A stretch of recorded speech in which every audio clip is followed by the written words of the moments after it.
No.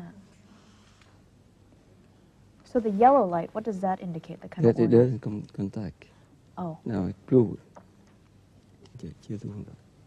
Chị làm thử cái này coi. Chị Cúc, chị làm thử cái này coi.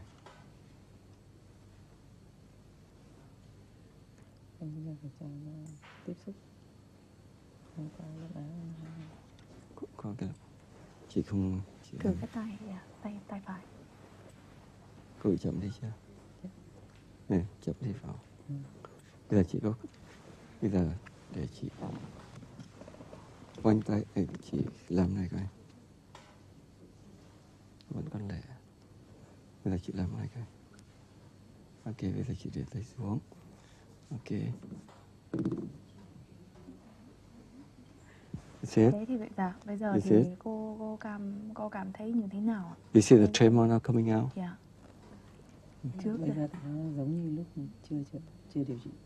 Dạ. Có thể là mình sẽ phải ngừng tất cả các hoạt động. See the So she tremor said coming that, out? yes, so it's basically she feels like she has to stop all movement. No. Now, because the tremor, the tremor coming out, before she didn't have tremor. So and now because we stop the device, the tremor becomes coming out. So the tremors are now appearing. Okay. So Okay. let's turn it on now. Okay, both of them are on now. So it's now on. Okay, so you see the tremor disappear now. So that was pretty instant as opposed to... Yes. So it instantly works when you turn it on, the Yes. tremor stop. Yes. So Ms. Gop, I want to ask you, since you had the electrodes implanted into you, how has your daily activities been? How have you seen the change in after the surgery? Trước khi chưa điều trị thì mình nghĩ là mình phải nghỉ dậy. Nhưng mà đến bây giờ thì mình đã làm được tất cả mọi việc. Vẫn làm hiệu trưởng một trường tiểu học. Vẫn sinh hoạt trong gia đình. Và làm việc tất cả mọi việc mà trong gia đình phụ nữ phải làm. Chăm sóc con cái. Và mọi sinh hoạt của mình bây giờ đều tương đối ổn định. Sau khi mình điều trị về thì vào dịp tháng Chạp vừa qua, mình đã về làm mộ cho tất cả ông bà, cha mẹ, các cô, bác và các anh chị. Trong nhà mình là có tới, trong nhà chồng mình là có tới 4 liệt sĩ. Là mình đều làm mộ hết. Và trong vòng 2 năm tức là mới tính ra là mới 1 năm thôi, mình đã xây được 9 cái mộ trong gia đình.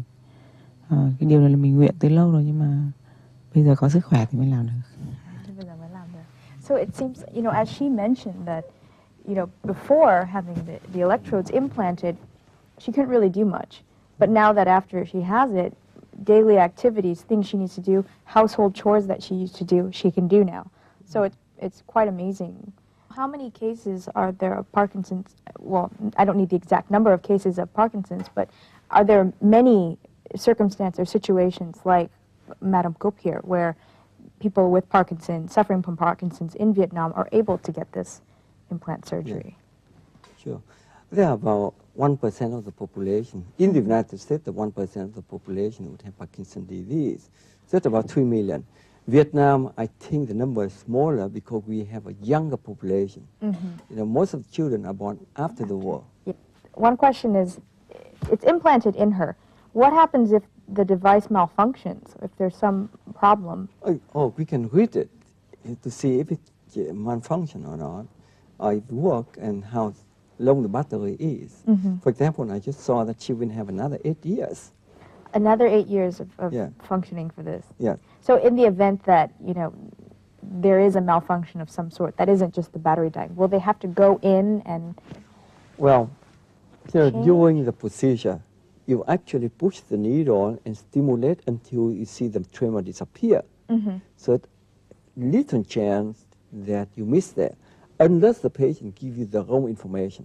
Okay. Because you test the patient when you push the needle, the cable in slowly, piece by piece, and you stimulate it and see where it suddenly stop. So if the tremor, you see it stop.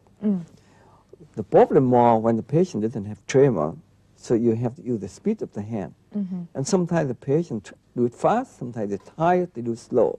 And you can get home information. Okay? Now, if you find the location, it works well. Right. If the problem with the device is very simple, you must just make a small cut, take it out, change a new battery, Okay. change a new device. It's simple. But the major issue is The- locating the in the the- brain. in the brain, That the is the, spot in the brain. where the high tech come in.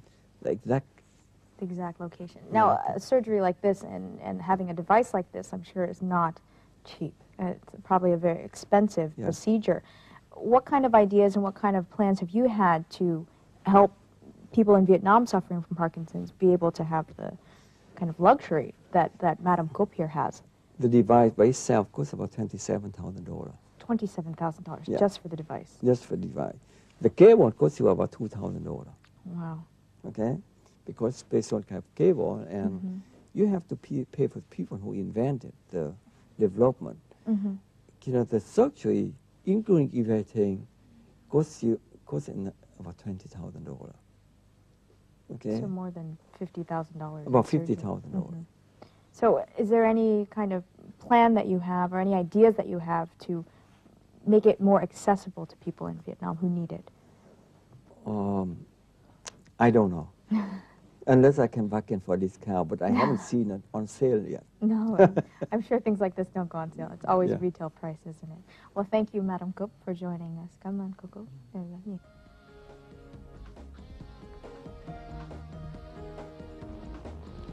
Daniel Truong was born in Haiphong and grew up in Saigon in a family of 5 brothers and sisters.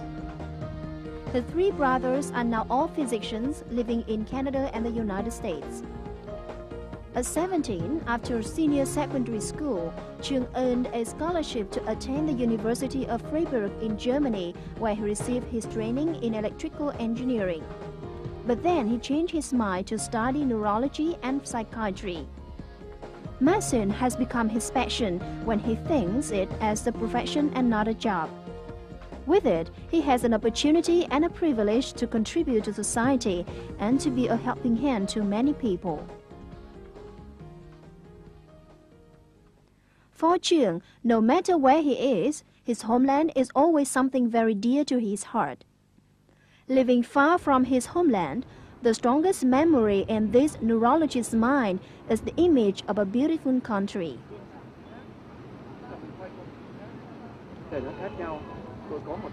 This is the first time after so many years coming back to Vietnam has he been able to spend some time searching for the house at number 39 Hang Ba Street. This is where he lived until 5 years old before moving to Saigon.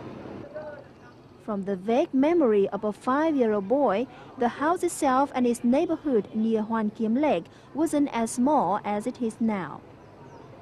Hanoi in his memory was like a black and white silent film, something completely different from what he's seen today. Hanoi represents the robust growth of Vietnam on its path to development, but still preserves the charming beauty of an age-old city. Dr. Truong is sure that this is where he will choose to stay when he returns to the country.